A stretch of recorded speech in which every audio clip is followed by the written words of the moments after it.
administré yi kenn ku ci ne maa ngi ñaan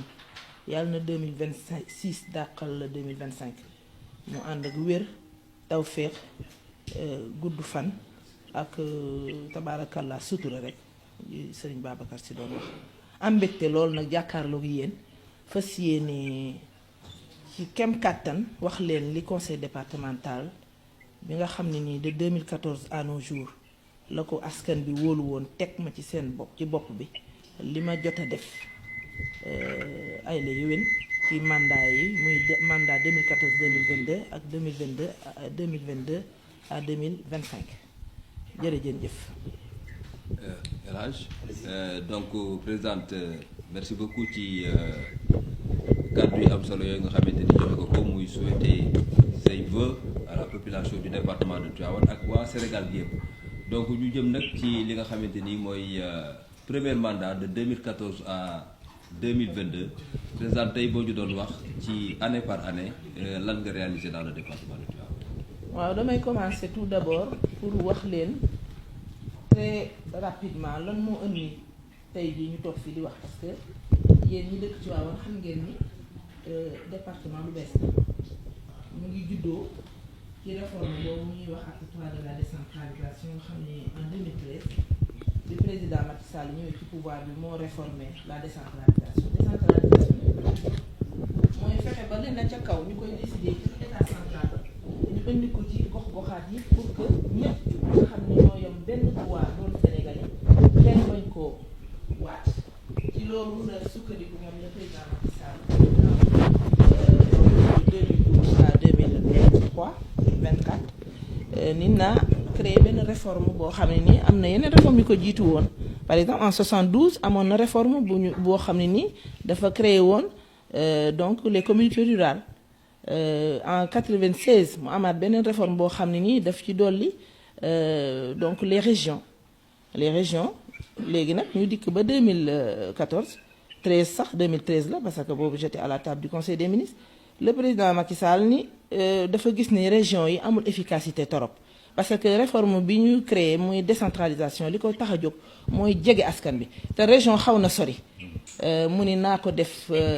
donc supprimer région yi créer département def communalisation intégrale mooy bépp commune boo xam ne nii yaa ngi ci Sénégal rek da ngay doon commune boo xam ne nii da ngay am droit am sa municipalité am sa lépp loolu nag ci le département bi juddu ñu doon 46 départements bu ñu compter les grandes villes comme Guédiawaye donc Dakar ñu doon presque 46 ñu dolli ci récemment Kër Massar loolu moo ñu def 46 donc ma bokk ci ñi ci njëkk a falu en tant que élu local départemental te ci premier mandat si boo ko seetee du woon suffrage universel direct dañ doon fal benn liste ñu dem bu ñu gañee liste ba gañee ñu dem nag créer ñun conseiller ñu fal ci liste bi yëpp ñun ñooy tànn suñu président yàlla dogal ci noonu laa njëkk a faloo par désignation Macky Sall yàlla def conseiller voteel ma gagné conseil départemental ñëw nag muy lu bees tàq nga xam ni lépp loo fi jéem rek yaa ko waroon créer sa bopp mu demandé xereñ demandé taxaw demandé gëm ko parce que nag boo ko gëmul doo ci def dara parce que li ci gën a doon njëkkoon doon gàllankoor mooy moyens yi ni réforme bi amee solo moyens yi topp ko te daan naa dégg sax le président à l'époque muy wax ni dafa bëgg moom décentralisation mu ànd ak déconcentration mooy bu ñu la joxee ndomba tànk yi ba jox la compétence yi la transféré au lieu ministre ba nekk ca secteur boobu comme éducation par exemple ñuy tabax salle de classe yi ñu déconcentrer moyens yi jox ko la présidente de l'institution ou le président parce que mën na doon góor mu doxal ko mais loolu ba léegi fii may wax ak yéen amagul donc pour wax rek ni ca moment boobu il fallait que nga user de stratégie am taxawaay am gëm-gëm fonk sa askan bëgg nag def résultat te man ci loolu laa njëkk a inscrire sama dynamique ba tax na bien que communes yi ñoom ñoo ilif seen commune parce que am nañu territoire bu défini département ñëw am territoire départemental mais sans aucune donc sans aucun territoire spécifique, c'est-à-dire nous dañu nekkoon ci territoire départemental am sañ-sañ ci département bi yëpp ci commune bépp, mais maire ba boo demee ca commune am moom moo fay ilif moo fay dogal. Donc ñu dénk ñu lépp luy dogal jël décision, c'est-à-dire stratégie bi lan ñu dénk. Mais nag ci man ni ma yàlla bindee man maa bëgg rek di laal di def résultat di gis yëf yi di transformé wu loolu dama koy faral di wax leader transformationnel qui veut gis yëf yi muy changer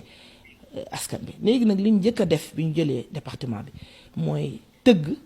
suñu plan de développement départemental, mooy benn référence boo xam ne nii dañ ko axé parce que à l'époque plan Sénégal émergent moo fi nekkoon di dox. Donc ñun bi ñu woowee waa RD nga xam ñooy suñu bras technique tëgg suñu plan de développement départemental boo xam ne nii dañoo ànd ak maire yi ànd ak élus yi ànd ak société civile bi ànd ak organisation paysanne yi ànd ak saytu département bi yëpp en intégralité seet lan la ñu soxla ci boobu tëgg plan nag ci la ñu sukkandiku ba def résultat yi ñu def 2014 ba 2022 sur le plan de ci éducation mooy njàng meeg njàngale mi ak formation, ci wér-gi-yaram bi, ci sport bi, ci tourisme bi, ci partenariat. Parce que nag bu doon dañoo yaakaar rek liggéey ak moyens yu ñu état bi di jox yaakaar naa ne tey jii duñ fi toog ba naan dañuy présenter bilan, ndax moyens yu ñu état bi di jox doyul sax fonctionnement bi. La preuve suñu jotee suñuy moyens fonds de dotation ak fonds de concours bu mois d'octobre jotee fonds yëpp jeex na fay na salaire yi fay na fonctionnement bi état mooy mujj di ñu avancer salaire yi d'octobre à décembre, et ça depuis bi ñu nekkee ci conseil départemental bi loolu moo xew. ñu dugal nag suñu ay pexe ak suñu taxawaay fu ñu dégg ni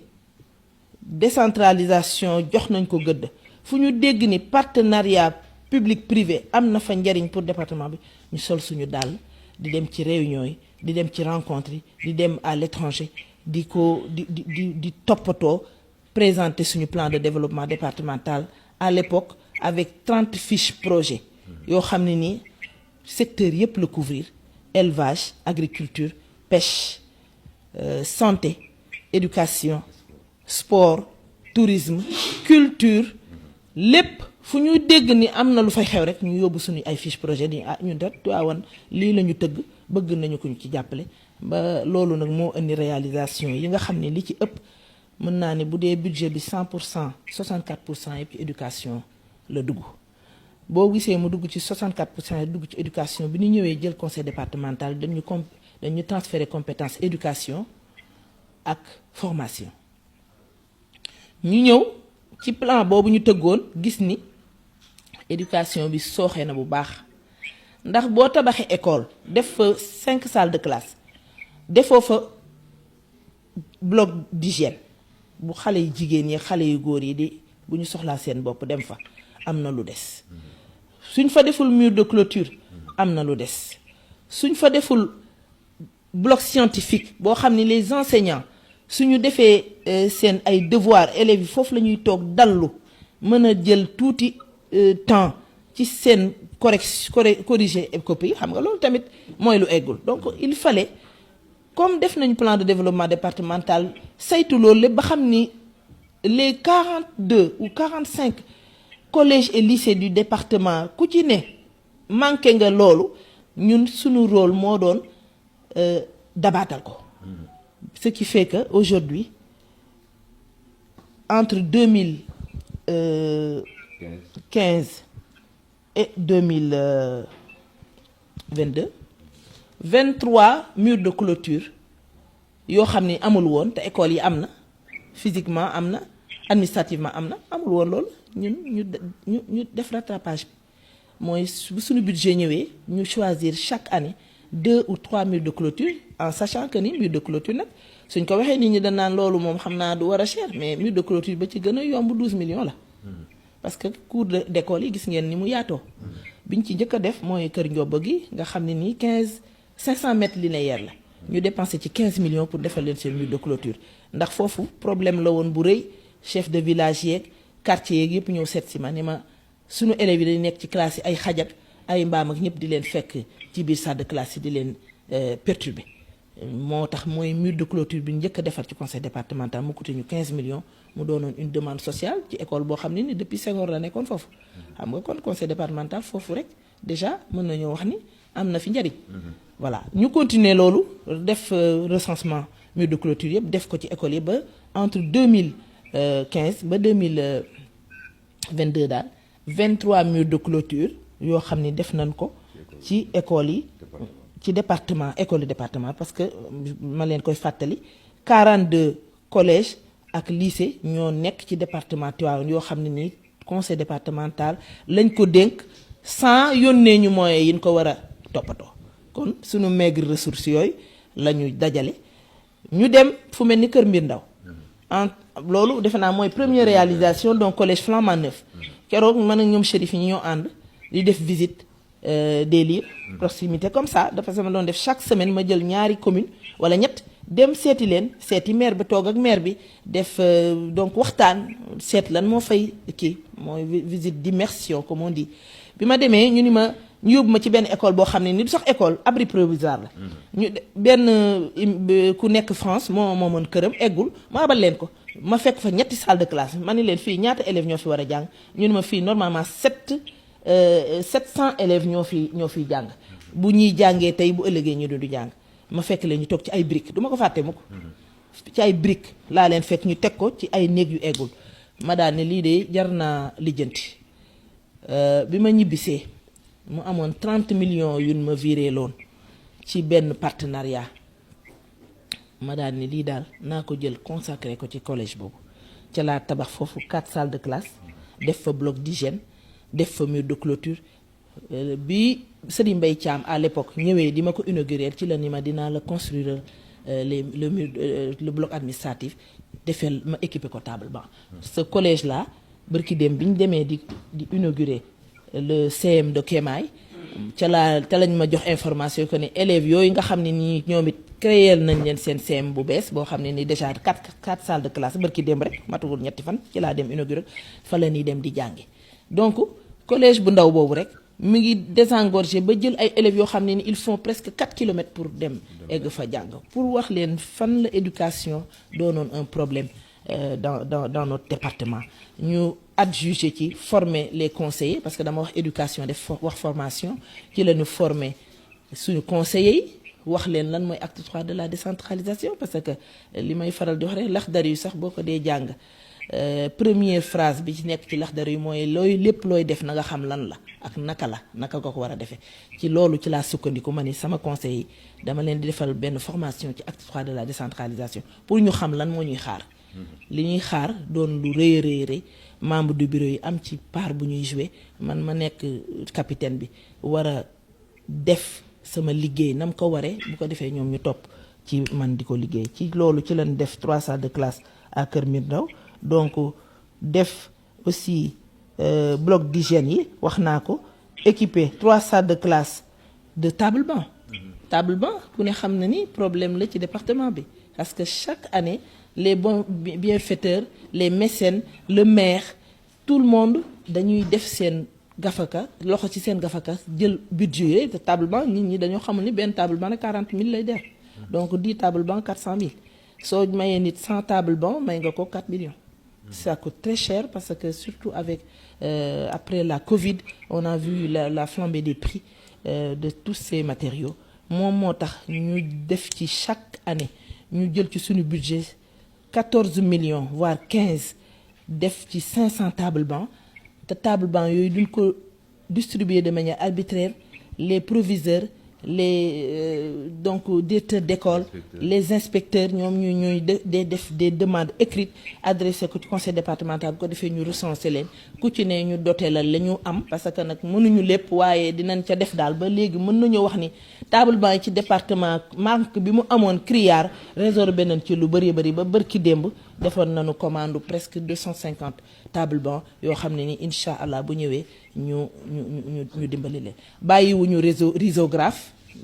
presque lu mat 7 risographes joxe nañ ko ci département bi ci ñi ko laaj pour mu dimbali leen pour ñuy def photocopie pour élèves yi mën a jàng de manière décente bàyyiwuñu équipement en ordinateur en imprimante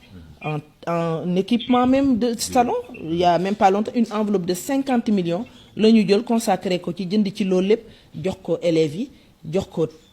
inspecteurs yi parce que ñoom ñooy def demande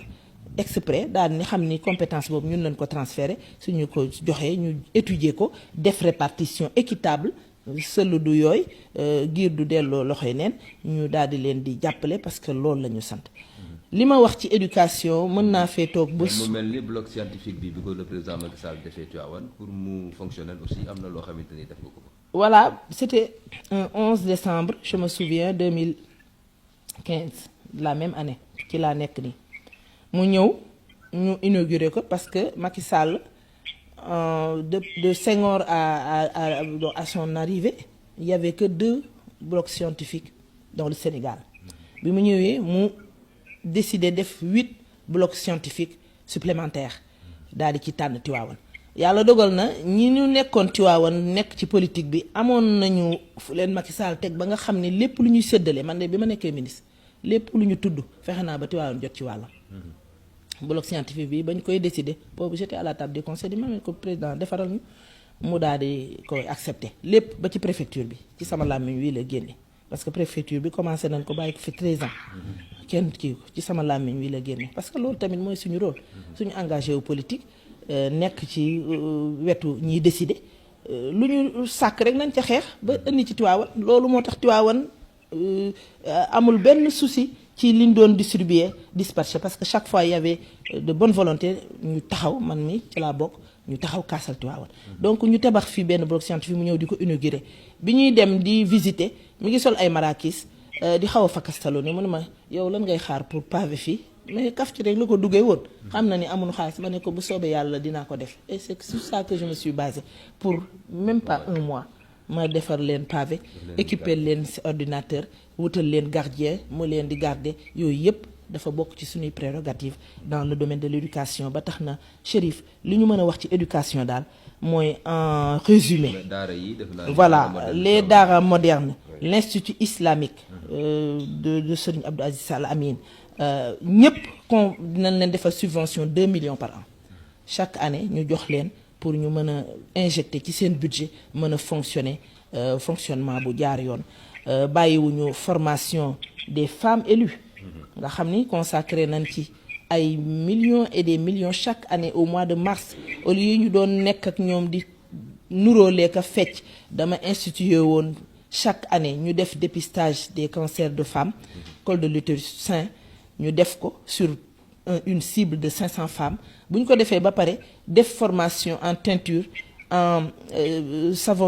saponification defal leen formation yooyu nga xam ne yëpp daf leen di may ñu développer ay activités génératrices de revenus bu ñu ca jógee ñu formaliser leen financer leen loolu liñ ci def plus de 2500 voire 5000 femmes dans le département ont bénéficié de ces formations ci lañ leen jógee créer leen ay caisses avec jàppale leen avec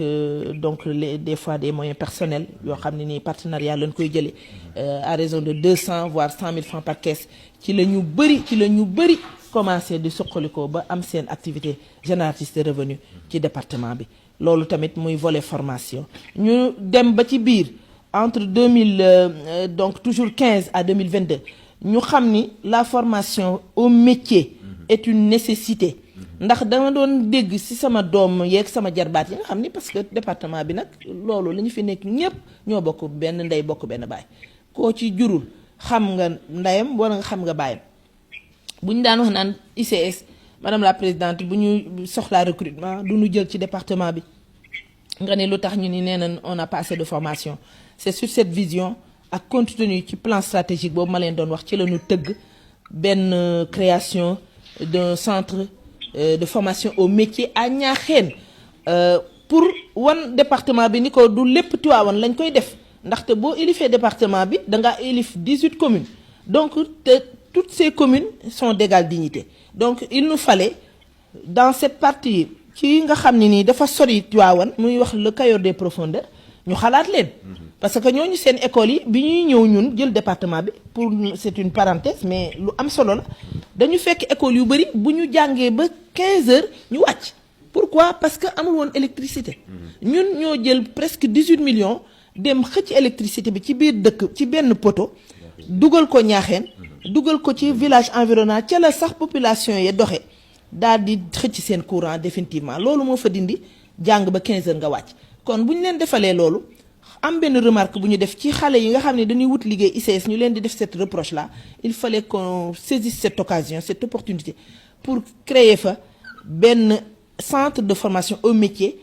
des métiers d'hydraulicien des métiers d'agronome des métiers de lépp lu ñuy soxla parce que nag boo dee tëgg dara da ngay xool potentialité ya nga am ca sa département ak impact parce que projet lu mu rëy bu amul impact ci ña ngi koy defal amul njariñ man noonu mooy sama gis gi ba tax na ñu tëgg école boobu di ca former ay métiers yoo xam ne ni tey jii bu ñu paree seen première donc promotion benn ICS wala GCS wala les autres industries extractives parce que notre département nag dafa bëri ay industries extractives cité naa ci ba 7 ba 9 ñu ngi fi donc ñun ñu doon administré yi war koo jariñoo suñu nasaxee ba ñu dem di jëli ca àll ba ñoo xam ne ni ñoo fay liggéey loolu dafa laaj taxawaay te ñun bu ñuy jiitalee dañoo yaakaar ni dañoo war a jël ay taxawaay jël suñuy matukaay bu moyens yi bëriwul ñu wuti ko pour satisfaire donc les besoins population yi nga xam ne ni ñooñu mandaté pour parce que dañu def confiance wóoluñu yaakaar ñu ci seen i problème mel ni centre des métiers bi boo ko waxee mu nekk Ñaaxeen. waaw fii ci biir Tivaouane CFP bi nga xamante ni mu ngi fii am na loo xamante ne jooytuloon na ko si nga def si sa participation. voilà centre des métiers bi bu nekkee Ñaaxeen yi day polariser 4 communes. parce que Ñaaxeen kese du ay doomi Ñaaxeen kese ñoo fay dem. Cilmaxa daf fay dem. Mbayeen daf fay dem. Ngañ Juuf dafay dem. Pekes dafay dem donc nga def benn picc jam benn xeer nga jam juróomi picc loolu réglé nañ ko foofu muy l'arrondissement de Niakhène ñu ñëw CFP madame Ba ku ne xam na ni c'est une dame très dynamique day nekk fii di dimbali jigéen ñi xale yi nga xam ne nii c'est une école de la deuxième chance parce que ku dem jàngi école yàlla def sa résultat demeewul noonu boo demee ci madame Ba mu formé la au métier de coiffure teinture jàng togg jàng ñaw jàng lépp bi ñu demee gis ni amatul fu mën a accueillir élèves yi ndax nombre bi dafa commencé bëri mu ñëw jooytu ko ci département bi ñun service déconcentré dañ ko jàppe ni mooy suñu bras technique numéro 1 parce que d'ailleurs formation yi ñu doon defal jigéen ñi madame Ba daf doon ñëw di ci dugal loxo di ñu jàppale kon bu soxlaa dara ñu war ko mën a jàppale ci budget bi nu am ñu def ci leen ko construire benn salle de classe boo xam ne tey jii boo fa demee la dernière fois je suis allée voir cette construction yëkkati nañ ko ba ñu ngi fay former presque plus de 100 élèves au métier de coiffure équipé ko loolu tamit jot nañ koo def sans compter sur le plan équipement les services déconcentrés de l'État tels que le service d'hygiène le service environnement eaux et forêts je veux dire la préfecture le service social bi nekk fii ndeysaan rahmatullah alayhi action sociale Abdou Aziz Diop qui était notre aîné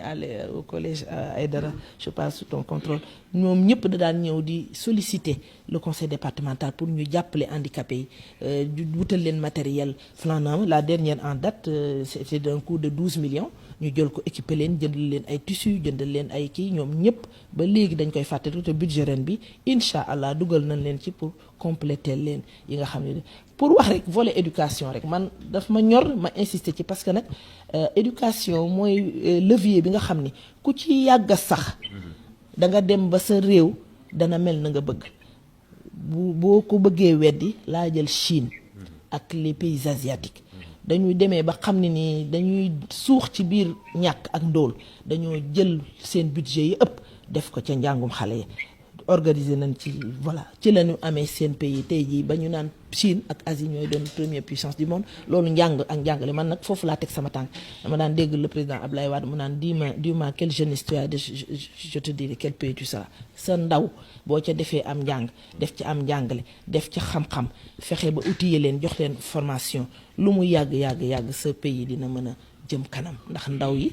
d'autant plus que Sénégal ak pays yi ko wër yëpp ndaw yi boo jëlee téeméer boo jët 75% yëpp amaguñu 35 ans looloo tax ma gëm affaire éducation formation gëm aussi employabilité parce que ci volet boobu tamit am na lu ci département bi def fii à Mboro partie d'un constat ñu gis ni mbalit yi ñuy ramasser ci sunu kër yi en général dañ koy jël di ko tuur te mbalit ordure ngalam dur voilà ci loolu lañu sukkandiku dem wuti suñu partenariat bu am solo Midi-Pyrénées ñu jox ñu avec la région de l'Occitanie donc ça se trouve dans le nord-ouest de Paris ñu dem fa ficelé fa benn partenariat ak le conseil régional ñu indil ñu 188 millions. Pourquoi faire? Parce que dañu bëggoon benn partenariat boo xam ne day tere suñu jeunes yi di jóge fii ci département bi di dem di wuti liggéey Dakar. En quoi faisant ñu jël linké les agriculteurs les producteurs du département jël benn société bu nekk en France toujours dans la même région tudd Iri Jardin ñu jël fii 200 jeunes dans le département yóbbu leen Mboro créer leen les outils nécessaires jox leen ay charrette jox leen ay oto yuy tonni mbalit jox leen ay pelle jox leen lépp ba pare boole leen ñoom ñëpp préfet dugal na ci loxoom parce que c'est un partenariat multi-acteurs conseil départemental goupillé ko taxaw ci ñu ànd ak les services déconcentrés de l'État tels que l'ARD ñu ci la ñu tëgg boobu projet nga xam ne nii boo gisee ma koy wax sax projet bi ñun buñ koy tëgg sax yàlla seetlu ne xamuñu sax quintessence beeg lu mu amee solo ni mu jaxasee. ñu jël 200 jeunes yooyu bi ñu leen outillé ñuy ramasser ordure bi déjà ramasser mbalit rek déjà bu ca yemoon. environnement bi dina ci bénéficier. mais bi ñu ko ramasser ba pare dañoo dem di ko transformer avec des personnes qui ont déjà l'expérience là-dessus ñu koy transformer en fertilisant. ku xam département Tivaouane xam ni suñu gàncax ak suñu sol dafa aride ci la ñu créer benn marque fertilisant engrais bu ñuy wax Tosma boobu ñu koy commercialiser ba léegi parce que suñ ko produire 200 jeunes yi dañuy dem daal di koy jaay les groupes d'agriculteurs qui font 4900 personnes xam nga loolu wutal nañ leen fu ñu jaayee. suñu jaayee continuer ba léegi projet ba chaque jeune gagne aujourd'hui le SMIC sénégalais. Et même plus, parce que je me suis renseignée récemment, ils reçoivent des salaires entre 80 et 85 000 depuis 2017. Lolo, ça a permis de résorber le chômage des jeunes. Ça a permis aussi wàññi màngaan bi dem Dakar doo fa am foo ne ngay taxawaalu di siire wala ngay defi lii moo ko ëpp sago moo ko sa dëkk nga koy defar. Donc loolu tamit def nañ ko pour l'emploi et l'employabilité des jeunes en milieu périurbain. Projet boobu nag moom la ENDA ECOPOP saytu atam daal ni prix d'excellence du meilleur leadership local ñu seet 46 départements yi kan moo ci gën a def jéego ci xëyu ndaw ñi kan moo ci gën a def jéego ci xëyu donc emploi vert ci environnement ñu primer ko mu ñu jël première place ba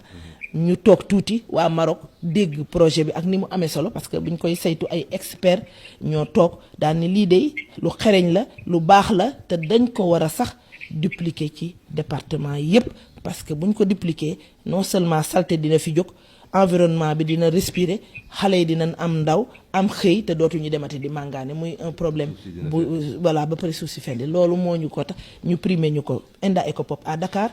par l'Union africaine parce que c'est avec la charte de Malabo que ci le prix boobu juddu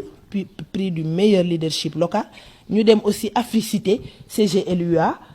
en 2018 ñu primé waat ko ñaari yoon loolu moo ñu ko jural te marocains yi xamuñu nu ba ñuy primé waaye ku gis lu baax rek tabaarakallaa da nga koy encourager pour que ñeneen mën ci roy pour indi résultat pour la décentralisation loolu bu ma ko tënkee moom laa mën a wax entre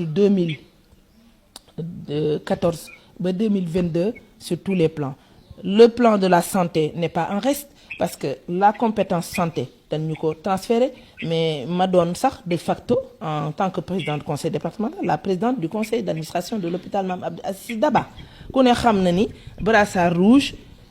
wàññeeku na fa te loolu lépp taxawaay moo ko waral ñu fay liggéey chaque année ñu jël entre 15 ba 30 millions ci suñu budget viré ko l'hôpital bu ñu ko viré wul it dinañu désigner lu am solo loo xam ne ni amal na njariñ askan bi ci la ñuy sukkandiku ba defar ko ci la ñu defar l'accueil de l'hôpital Mame Abdou Aziz Sy Dabakh local à ordure parce que ku ne xam ne ni mbalit yiy jóge ci hôpital bokkul ak mbalit suñu mbalit yi di jóge suñu kër day mbalit loo xam da nga ko war a incinérer denc ko ba du loraat benn askan ci la ñu leen defal seen salle de réunion ba ci lañ leen jëndal seen électroencéphalogramme ba pour un coût de 18 millions jëndal leen participer à la salle pour l'installation du scanner ñoo ko réfectionné l'accueil donc di leen defal subvention cette année rek on a 10 millions ça servira à quoi je ne sais pas cher peut-être